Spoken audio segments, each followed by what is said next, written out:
Dunyo shiddat bilan o'zgarmoqda, lekin eng katta o'zgarishlar imkoniyat berilgan va e'tirof etilgan joyda yuz beradi. Oxirgi 10 yil. Bu davr O'zbekiston yangi tarixnomasida nafaqat islohotlar, balki milliy tadbirkorlikning haqiqiy uyg'onish davri bo'ldi. Kechagina oddiy orzu bo'lgan g'oyalar bugun yirik brendlarga, mamlakat iqtisodiyotining mustahkam ustunlariga aylandi. Bugungi ko'rsatuvimizda mamlakatimiz rivojiga o'zining katta hissasini qo'shayotgan tadbirkorlar faoliyatiga nazar tashlaymiz. Yurtimizda yoshlarga bo'lgan e'tibor kundan sayin oshib bormoqda va muhtaram prezidentimiz tomonidan yosh kadrlarni tayyorlashda oliy ta'lim tizimini yanada takomillashtirish borasida nodavlat oliy ta'lim tizimlarini faoliyatini keng yo'llarni ochib bermoqdalar va shu bilan bog'liq bo'lgan barcha harakatlarni biz ham olib bormoqdamiz. Hozirda yurtimizda biz barcha ish beruvchilar bilan birgalikda maslahatlashgan holatda, ularning fikrlarini olgan holatda hozirgi kecha kunduzda yurtimizga zaril bo'lgan, yurtimizga dolzarb bo'lgan masalalarni o'rgatgan holatda, ularga bilimlarini oshirgan holatda yosh kadrlarni tayyorlab berish ishlarini amalga oshirmoqdamiz. Oldingi vaqtlarni agar sarhisob qiladigan bo'lsak, bunday narsalar kimlargadir orzu, kimlargadir mumkin bo'lmas vaziyatlar hisoblanar edi.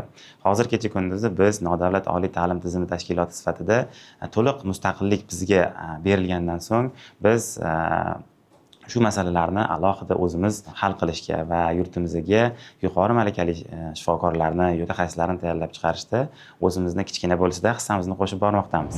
Milliy statistika qo'mitasi ma'lumotlariga ko'ra 2026-yil 1-may holatiga O'zbekistonda ta'lim sohasida 8555 ta tadbirkorlik subyektlari faoliyat yuritmoqda. Bu ko'rsatkich o'tgan yilning mos davriga nisbatan qariyb 2,2 mingtaga yoki 34,1% ga oshgan. Mazkur ko'rsatkich yillar kesimida quyidagi 1-may holatiga 2022-yil 6443 ta, 2023-yil 6478 ta, 2024-yil 6370 ta, 2025-yil 6380 ta, 2026-yil 8555 ta. Hozirda biz universitetni qoshida bir kichik klasterni tashkil qilganmiz. Bu maktab davridan boshlab universitet davrigacha bo'lgan tizimni bir kichkina prototipini yaratgan holatda kadrlarni hozirgi zamon talabiga moslashgan holatda tayyorlab bormoqdamiz. Ya'ni o'zimizni talabalarni, o'zimizni maktab o'quvchimizni olib, o'zimizni texnikumda, o'zimizni universitetda tayyorlab va kelajakda o'zimizni klasterimizning ichidagi biznes loyihalarining ichida ushbu kadrlarimizni ishlatishga harakat qilmoqdamiz va mana shu kuni kecha bu yil 5 yil davomida birinchi kadrlarni biz qaldirg'och sifatida uchirdik va bu o'zini yaxshi tomonlarini ko'rsatmoqda. Universitetimizning talabalari va shifokorlari ko'plab davlatlarning ko'plab ushbu klinikalari va Fransiyada o'zlarining malakalarini oshirib kelmoqdalar. Va shu bugunga kelib universitetning 5 dan ortiq talabasi xalqaro grantlarni yutgan holatda uzoq muddatli malaka oshirish kurslariga mutlaqo bepul bo'lgan tarzda Yevropa grantlarini yutgan holatda hozir o'z malakalarini oshirib kelmoqdalar. Va bu bizning va nafaqat bizning, balkim butun millatimizning bir kichkina yutug'i deb ham aytsak mubolag'a bo'lmaydi.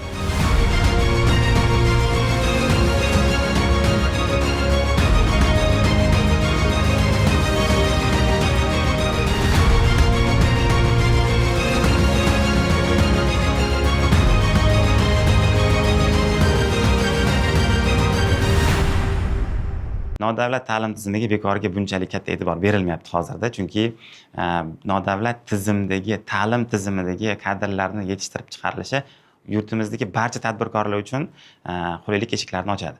Ya'ni biz chiqarayotgan kadrlar, ya'ni biz yetishib chiqarayotgan mutaxassislar ertaga barcha sohadagi, barcha jabhadagi, barcha tadbirkorlarni qiyinini oson qiladigan bir mutaxassislar yetishtirib chiqaramiz.